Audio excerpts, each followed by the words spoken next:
Good morning, students. Hope you all are fine. In English literature, we have completed 3 chapters. Now, today we are going to start the 4th chapter. Before starting the 4th chapter, I want to say that complete your all work of chapter 1, 2 and 3 and try to learn that. Okay? So, today we are going to start a new chapter, that is chapter 4. It is one poem and the name of the chapter is The Fox and the Grapes.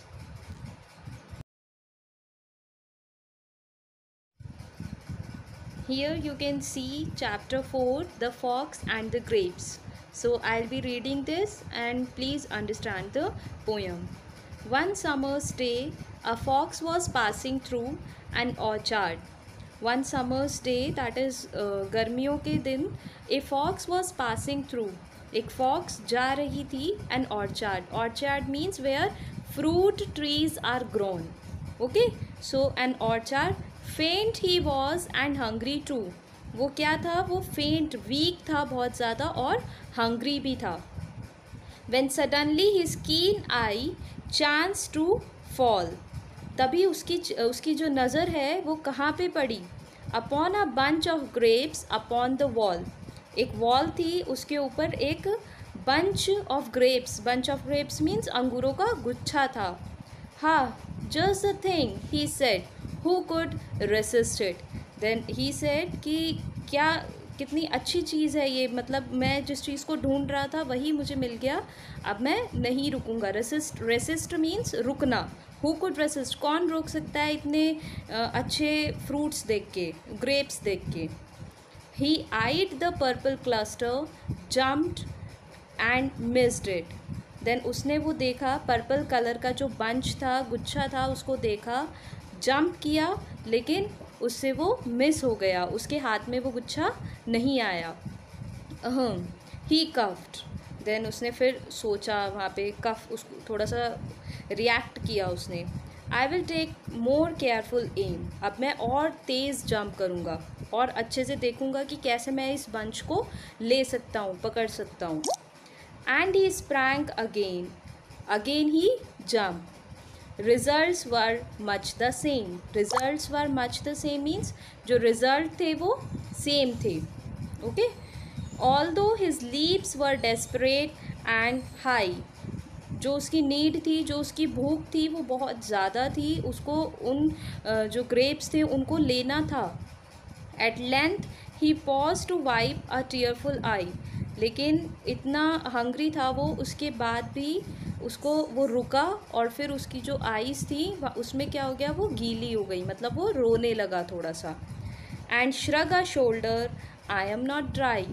And then उसने एक attitude दिखाया, shrug किया. Shrug means उसने ऐसे shoulders को shrug किया कि मुझे ज़रूरत नहीं है, मेरे को नहीं खाना है ये.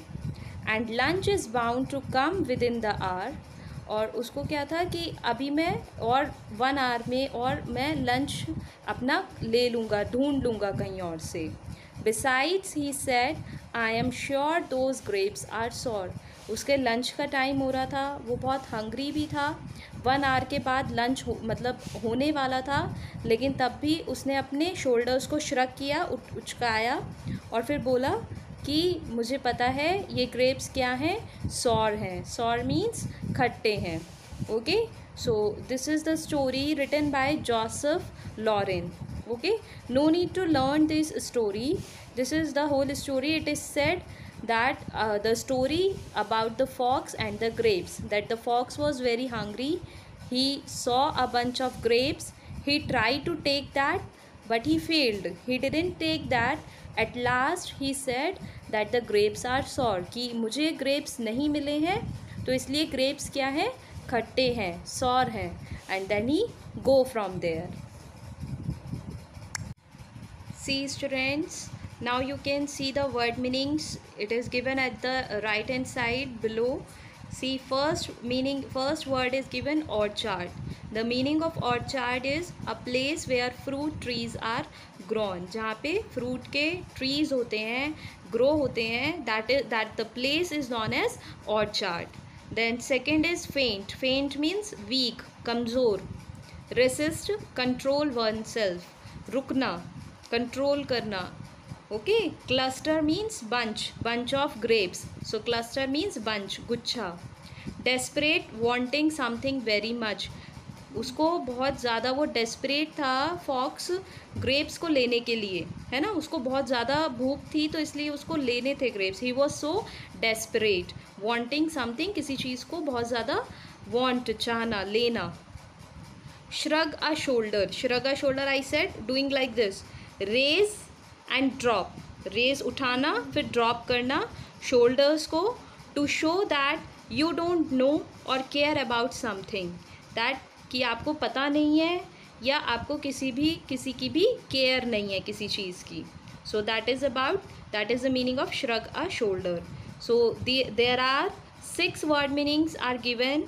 You have to write the 6 word meanings in your notebook, in your copy.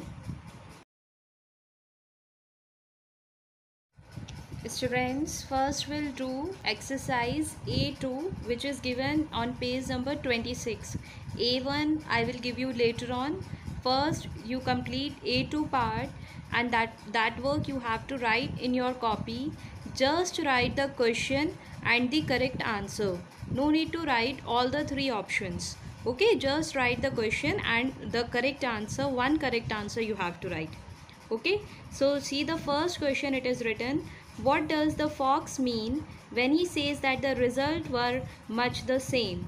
What does it mean when he said that the result were much the same? The fox was able to reach the bunch of grapes? No, fox didn't reach.